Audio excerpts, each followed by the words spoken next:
So it's been a hot minute since I posted a video. The last video I posted was the 3D shoot at TAC. Just been kind of focused on getting ready for the deer season. Now, before we get started on the deer, I wanted to tell you this funny story that happened a couple months ago because there's something relevant that happened recently. So my brother gave me a call while I was getting a haircut, and he was like, "Joe, you need to get over here now." I'm like, "Why? What's up?" He's like, "Bring a knife. I'll explain it to you later." I'm like, "Okay, all right."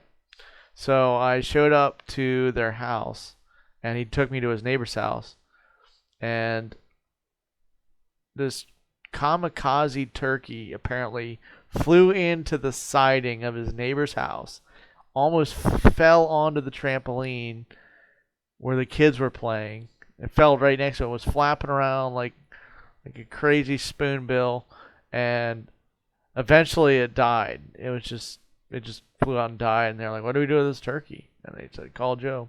So now recently I made some turkey schnitzel, and it tastes really good. So just thought I would share that, and highly recommend. I need to get in the woods and do some turkey hunting. So been doing a lot of scouting, getting out of the woods as much as I can. Dropped a couple cameras in some different locations, and really just focusing on a lot of places I can go after work, just because of the convenience of it and being able to get as much time out there as I can. So I really focused a lot of my cameras on those areas. I've got about 2 hot spots that I'm really looking at.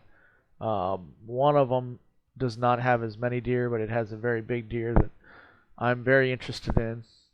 I call him Big Boy Roy. That was the first name that came into my head when I saw the video of this buck. Really, really nice 8-pointer. He's definitely getting him during shooting light, and I've gotten him on multiple cameras. So that'll be an exciting time. Really curious to see how it's going to play out. Another one of my public land hotspots, I've found a monster. He's a 10-pointer. I've named him Sleuth. He's running with a bachelor group of bucks. He's going to be on the top of my hit list. I don't think he's a super old buck, but he's a good buck.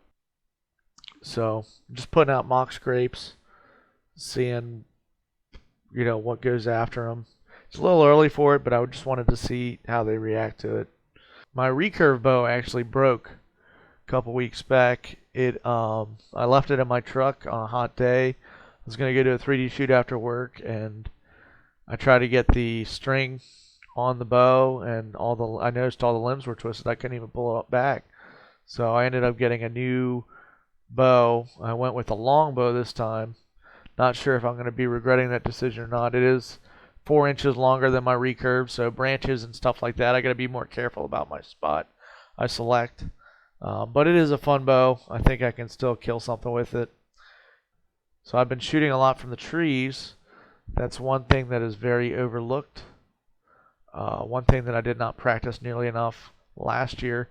So I'm trying to get up in the tree and take a couple shots every day. Really putting a lot of emphasis on that first shot because you only get one shot. No warm-ups. So that's fun. Also did a scouting trip recently with my buddy Seth. Me, him, and a couple other buddies are going to be hunting a peninsula along a river opening day. And it's going to be a very cool experience. So I want to show you some footage of our trip out there. It's pretty funny, actually. Check it out.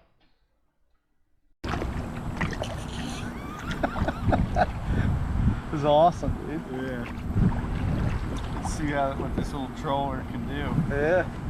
It hadn't been used in probably 20 years. Are you kidding me? Whose was that? Your dad's when he was like in high school? Let's see how it should work. Alright. Hopefully it don't flip. Oh, nice. We got it. It's awesome, dude. It's working.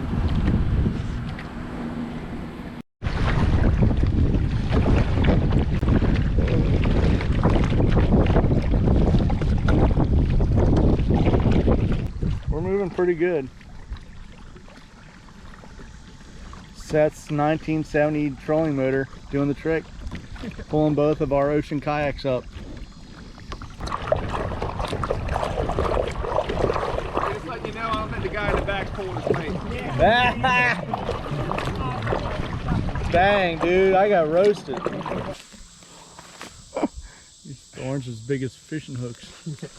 This year, I think the boys and I are going to do our best to do an amphibious landing of this peninsula. So on our scouting trip, we came in through boat and cloverleafed around the island. And what we found was a pretty well used deer trails consistently throughout the whole peninsula on this contour, 30 to 50 yards from the actual river.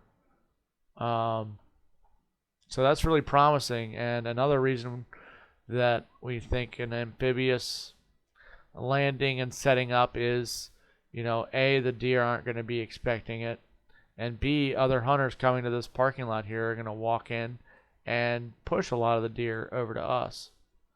So I think that will be our key to success this season. We'll see what happens.